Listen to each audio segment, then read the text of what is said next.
Carta aos Filipenses, capítulo 2, versículo 13. Leio na Nova Versão Internacional da Bíblia Sagrada, onde diz: pois é Deus quem efetua em vocês tanto o querer quanto o realizar, de acordo com a boa vontade dele. Amém? Obrigado, Pai Celestial. Que privilégio, Senhor, podermos participar deste momento. Que privilégio, Pai Celeste, podermos parar e agora, durante este culto, ouvir a Tua palavra, que já foi lida e agora será explicada junto com outras partes da revelação por escrito da Tua pessoa. Seremos abençoados. Eu te agradeço por esse privilégio e te peço que nos abençoes, porque nós precisamos crescer, nós precisamos ser edificados. Em nome de Jesus eu oro e agradeço. Amém. Amém. Em busca de uma espiritualidade madura. Na conversão, na nossa conversão, teve início a vida cristã. E após a conversão, então, inicia-se um processo de crescimento. E esse crescimento se dá como? Com apoio de ferramentas, de vitaminas, com alimento, que são oração, vocês sabem, o jejum, o louvor, a leitura da palavra, o estudo sistemático da palavra de Deus. O que é o estudo sistemático? É mais do que só abrir a Bíblia, pegar um trecho e ler e tá bom. Não, é pegar a Bíblia e dizer: esse mês eu vou ler a carta aos Filipenses. Eu vou começar no capítulo 1, apesar que essa é pequenininha, né? 3 dias aí dá para ler, mas vamos nessa mesmo.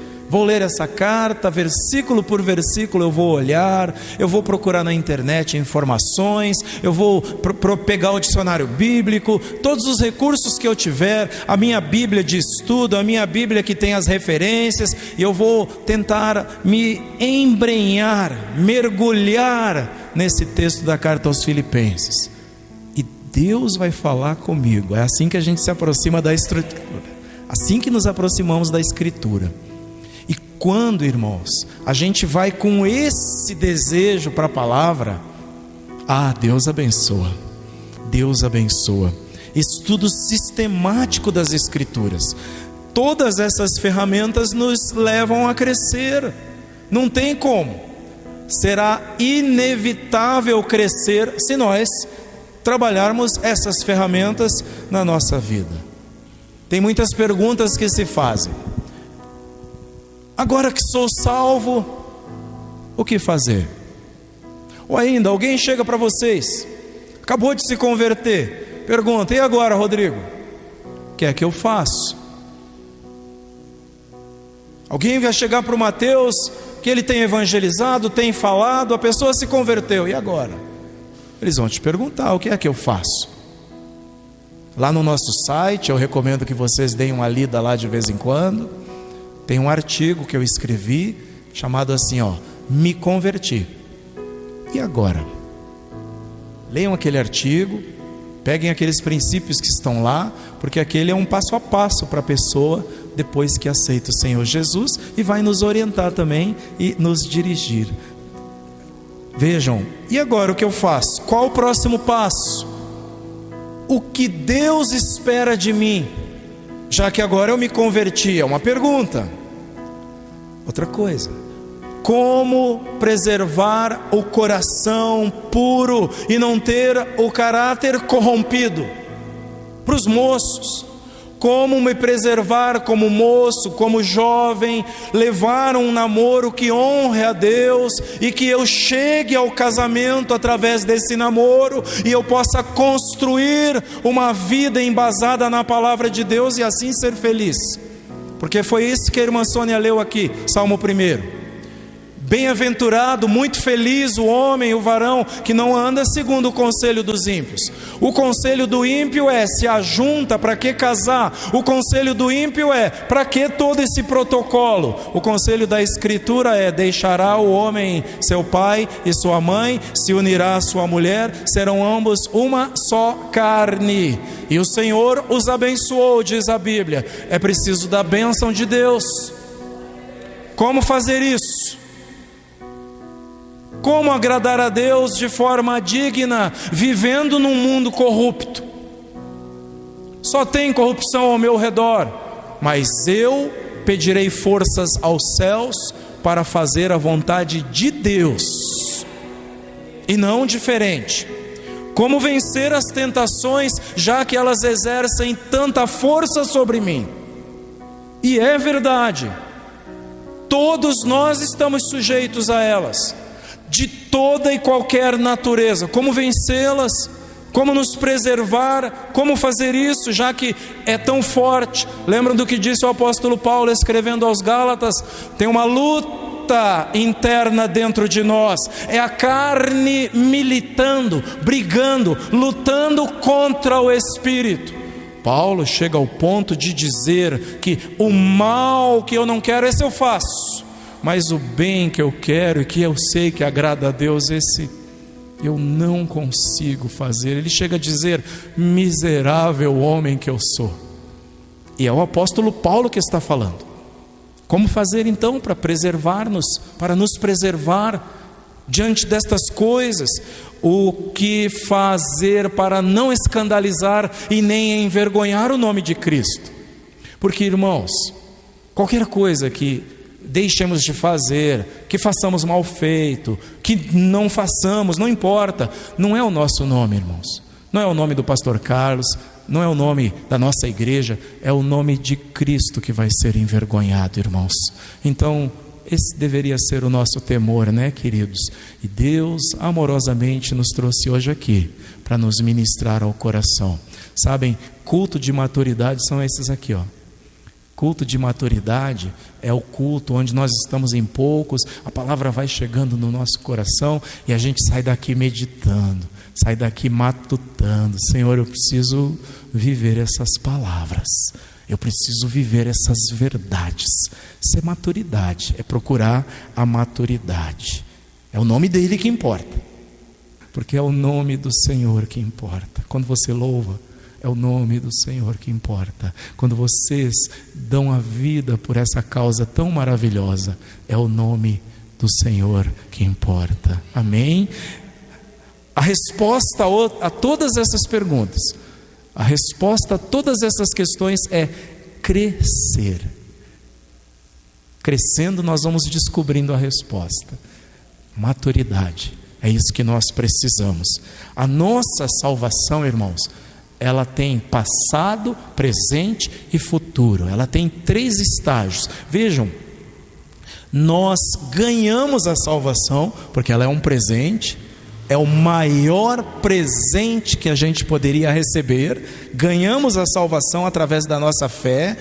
Nós operamos, ou seja, trabalhamos nessa salvação durante esse tempo aqui, e Deus em Cristo consumará, isso é, terminará a obra que Ele começou. Então, a salvação tem 3 estágios. Nós ganhamos no passado, lá no passado. Quem é salvo já ganhou, é passado já esse primeiro processo. Nós estamos operando juntamente com Deus essa salvação, é o presente, e Deus vai terminar essa obra lá na frente, no futuro, para a glória dele. Aleluia! Deus nos salvou, irmãos, por meio da fé em Cristo. É o passado. Estamos num processo, trabalhando, olha bem, cooperando com Deus. Não é cruzar os braços e diz, faz, Senhor. Não, cooperamos com Deus. Aperfeiçoamento, busca, estamos crescendo, isso é o nosso presente.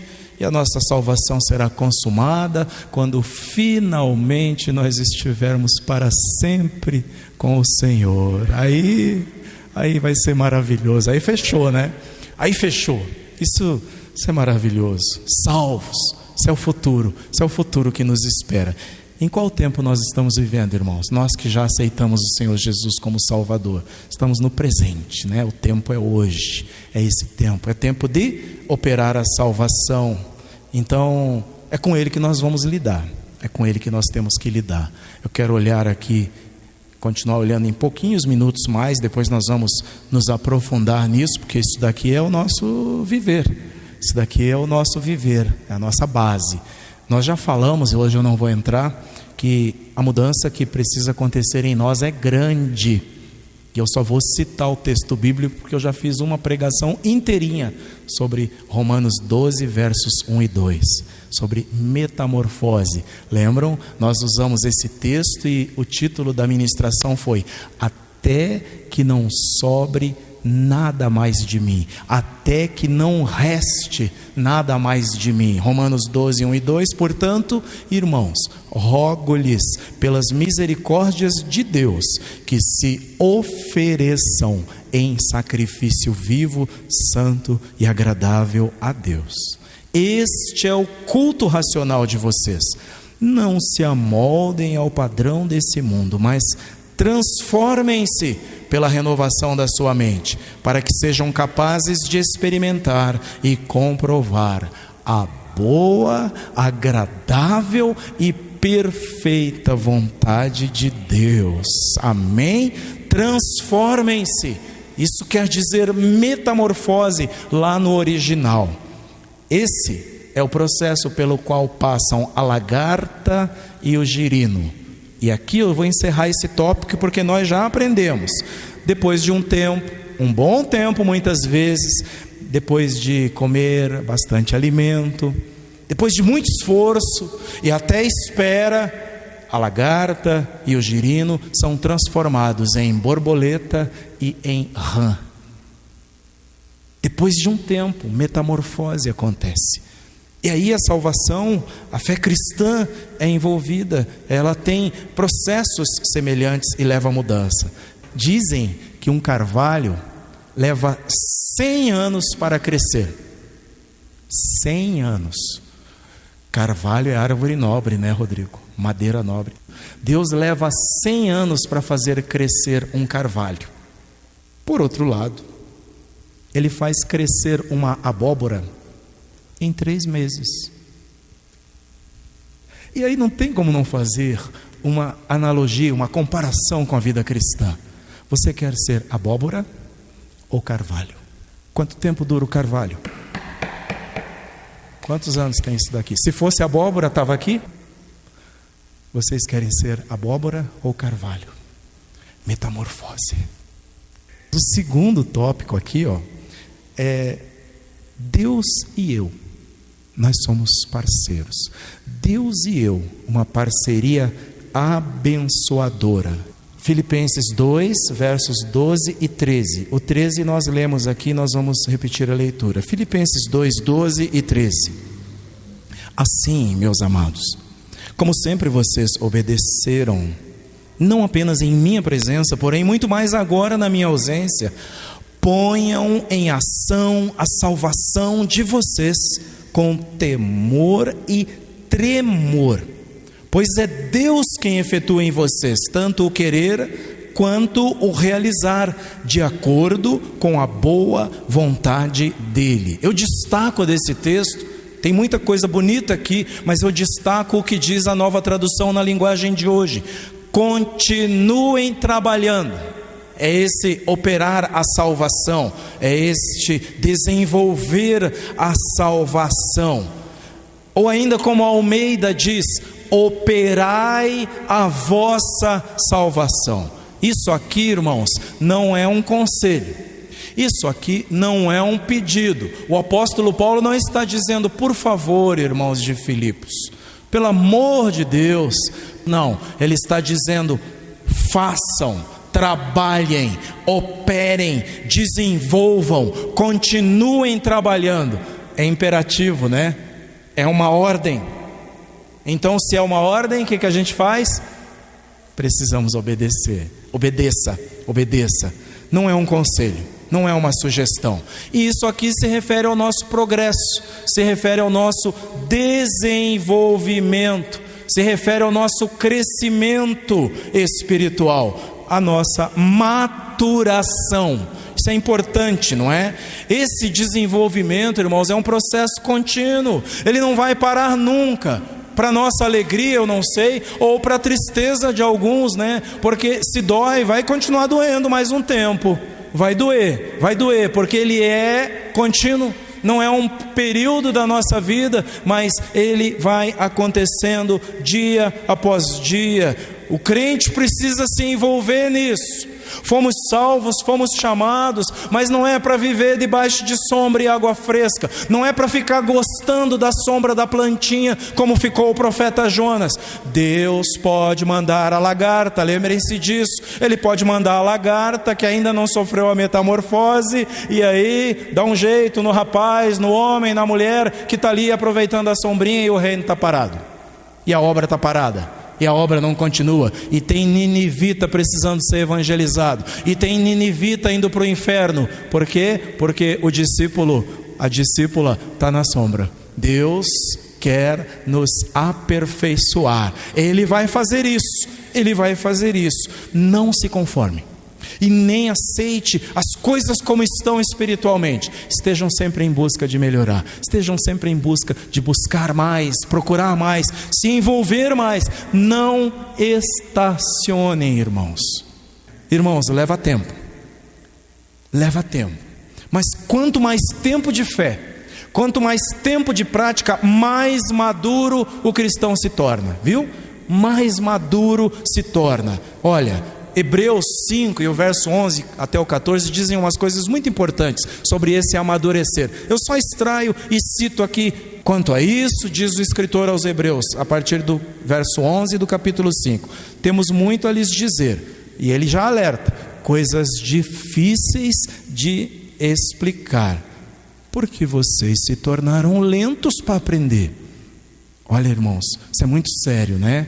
Peça ao Senhor Jesus: Senhor Jesus, Espírito Santo, me ajuda a não ser lento para aprender.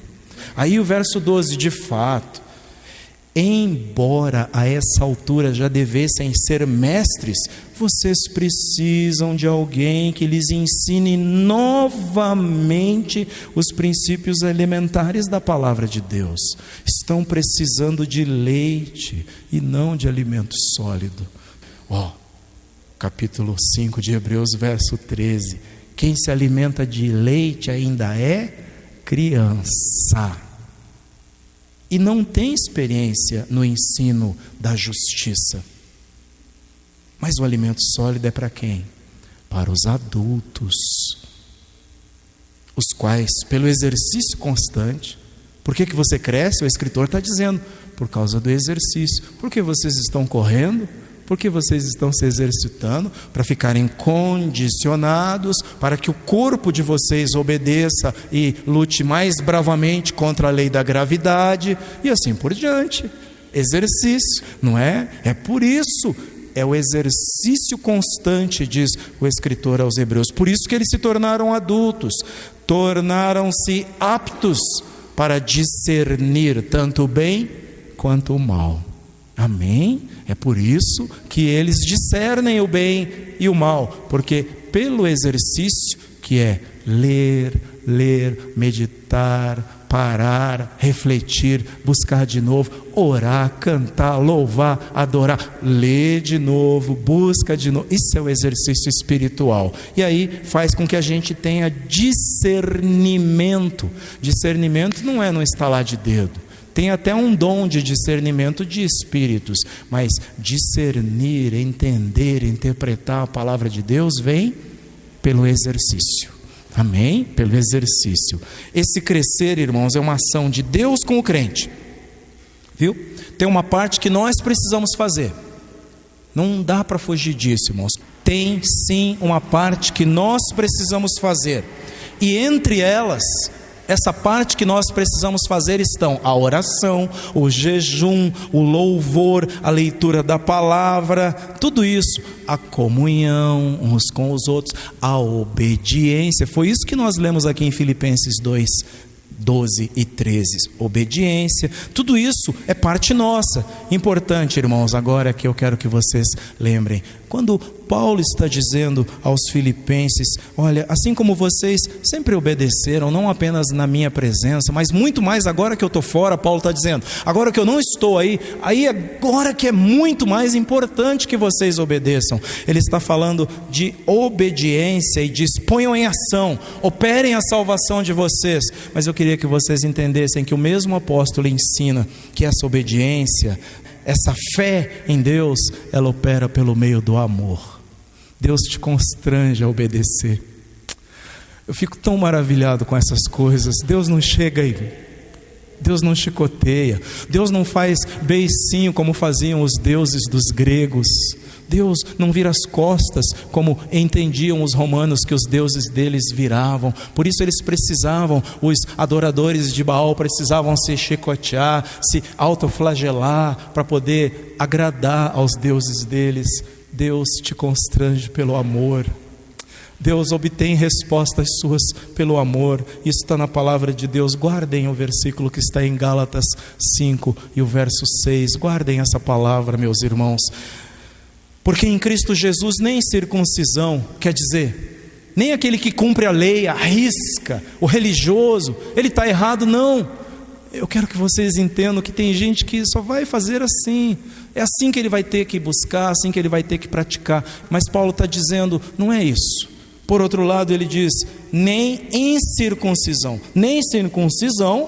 obediência à lei, nem incircuncisão, ou seja, aquele que foi salvo pelo Senhor através da fé, por meio da fé. Esse é o incircunciso. Ele não precisou praticar o rito judaico para ser aceito na comunidade de Cristo, mas nem o que pratica a circuncisão, nem o que não pratica, o que entrou pela porta dos fundos, o que foi direto, nenhuma nem outra tem efeito algum, mas sim a fé que atua pelo amor.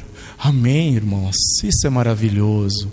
Quando a gente se depara com coisas que nós deveríamos ter feito, não fizemos, a gente se entristece, mas ao mesmo tempo diz, mas eu te amo, Senhor, porque eu sei que ainda assim o Senhor me ama. Apesar de mim, o Senhor me ama, e Ele vai continuar te amando incondicionalmente. Não quer dizer que a gente não tenha responsabilidades, entenderam? Nós continuamos tendo responsabilidades e vamos continuar fazendo, mas Deus vai nos constranger por amor. Gálatas 5 e o verso 6. O cristão precisa envolver-se então, agir, trabalhar em obediência e temor. Por isso Paulo disse aqui em Filipenses 2:12, ponham em ação a salvação de vocês com temor e tremor. Ponham em ação. Deus é quem faz essa transformação. Lemos aqui em Filipenses 2:13. Lembrem-se disso. Pois é Deus quem efetua em vocês tanto o querer quanto o realizar pela vontade dele, pela boa vontade dele. Que parceria maravilhosa é essa? Isso é uma parceria, irmãos. Quer dizer que desde o desejo de fazer é Deus quem gera. Andem com Deus que até o desejo, a vontade. Escuta, se alguém de vocês aqui está desanimado, escuta, põe na mão de Deus, traz isso para Deus, porque Paulo está dizendo até o desejo de adorá-lo, até a vontade de fazer o que Ele manda, é Ele quem opera na gente. Em nome de Jesus. Eu entendo, sabe por que a gente fica desanimado muitas vezes? Que é para a gente enxergar, eu também preciso muito da graça de Deus.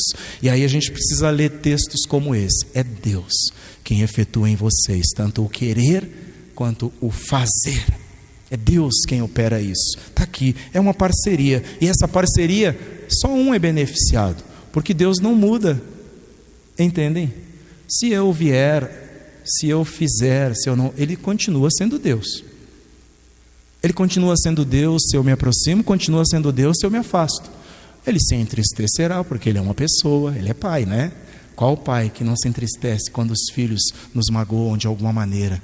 Mas Deus continua sendo soberano, poderoso, não diminuiremos o seu poder, o seu governo continua sendo sobre tudo e sobre todos. Porém, quem ganha nessa parceria? Sou eu, Quem ganha nessa parceria somos nós. Isso é parceria maravilhosa a nosso favor. Como Deus é maravilhoso, viu? Deus nos elege, fomos eleitos para ser dele, para viver com ele. Ele nos salva de maneira maravilhosa, nos tirou das trevas, nos trouxe para a luz e nos chama para sermos parceiros para o nosso próprio bem. Entenderam? Ele poderia fazer tudo sozinho, mas a pergunta é: você valorizaria? Você daria valor? Ele nos chama, elege, salva e convida para ser parceiro na nossa própria salvação. Que maravilhoso, operando, trabalhando por esse bem precioso. Esse efetuar de Deus é maravilhoso.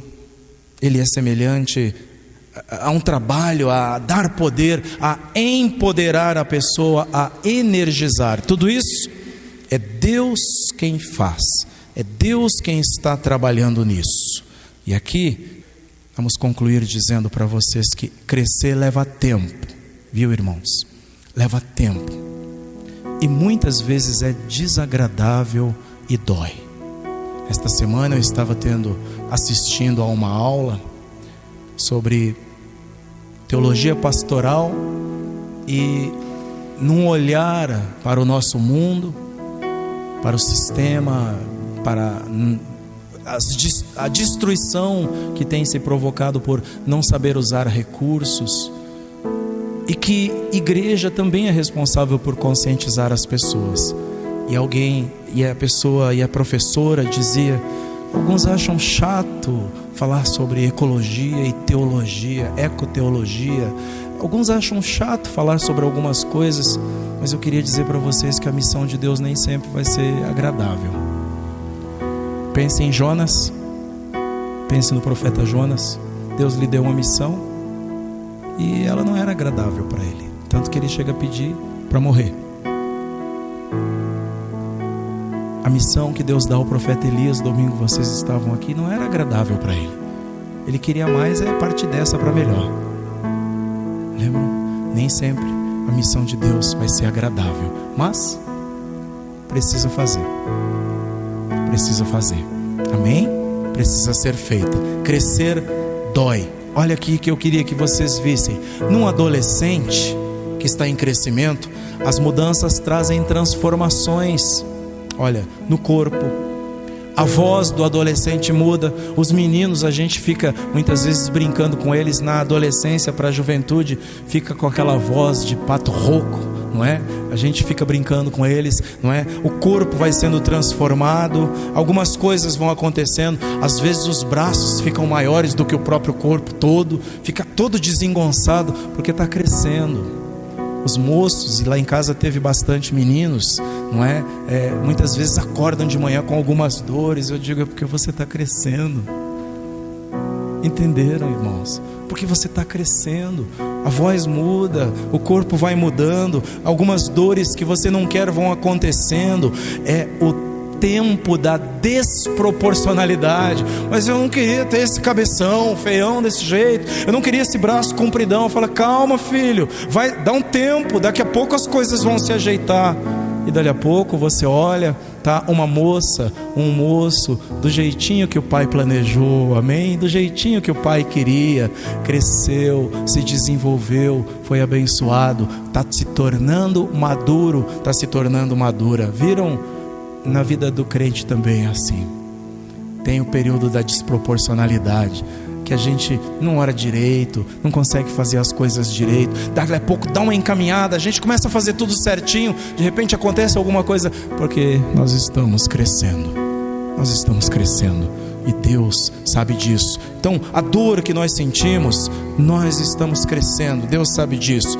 Com a espiritualidade não é diferente. Deus faz ajustes, irmãos, e Deus espera que nós retomemos de onde paramos sempre. Ele espera sempre pacientemente que nós paremos com a choradeira, que nós paremos com o não posso, com o não dá, com o agora não. Até nisso Deus coopera conosco, Ele espera paciente. Tempo para Deus não é problema. Que Deus nos abençoe, porque muitas vezes nós nos enganamos, até nós mesmos nos enganamos, pensando que nós somos senhores das nossas vidas, que nós mandamos nas nossas vidas. Nós não somos. O mesmo Deus que nos criou únicos, somos únicos, não existe ninguém igual a você. Mesmo os gêmeos, mesmo esses não são iguais. Deus nos criou únicos, pensantes, críticos, ou seja, a gente olha e consegue formar juízo das coisas, pensamento sobre as coisas. Esse mesmo Deus também é que nos move, esse mesmo Deus é quem nos conduz, é Ele quem nos ajuda a querer e é Ele também nos ajuda a fazer. Eu encerro dizendo, Filipenses 2,13, é Deus quem efetua em vocês tanto o querer quanto o realizar. De qualquer jeito? Não, de acordo com a boa vontade dEle. Amém? Tudo que Deus está fazendo, queridos, é de acordo com a boa vontade dEle. Fiquem de pé, por favor. Tudo que Deus está fazendo não vai te levar à perdição, não vai te levar para lugar nenhum que não seja o lugar certinho onde Deus quer que você esteja daqui a algum tempo, no centro da sua vontade. É Deus quem realiza isso. Eu gostaria que todos vocês orassem agora. Pai querido, muito obrigado por esta noite, obrigado por esse tempo, quando mesmo fisicamente cansados, saímos daqui abençoados, meu Deus, porque entendemos que hoje fizemos a Tua vontade. Deus, obrigado, Senhor. Eu te peço, renova as nossas forças, renova-nos, Senhor, em nome de Jesus. Que esta palavra tenha encontrado lugar no nosso coração, tenha encontrado lugar em nós, que nós possamos tomar posse delas, porque de verdade, apesar de ser uma ordem, é uma bênção. Apesar de serem ordens, são bênçãos para nós, porque nós vamos crescer, vamos amadurecer, vamos tomar a estatura de homens e mulheres adultos e passaremos a não depender mais de leitinho espiritual, mas vamos passar a depender de comida sólida, comida que nos alimenta, comida que nos ajuda a crescer e comida que nos edifica. Abençoa a moça, o moço, o irmão, a irmã. Abençoa-nos, Deus, em nome de Jesus. Trata conosco. Eu sei que às vezes não queremos, mas o Senhor é poderoso para, com amor, em amor, nos constranger a fazer, nos constranger a obedecer, nos constranger a ouvir e a praticar.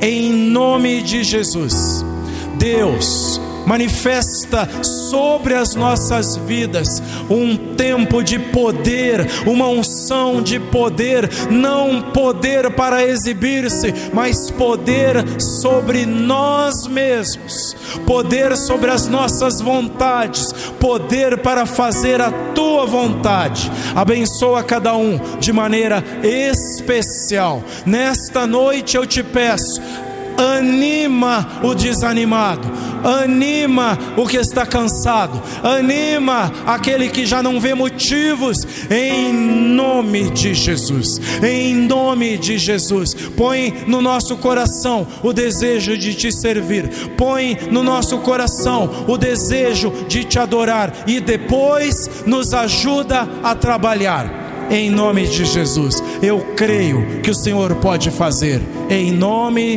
de Jesus. Amém, amém.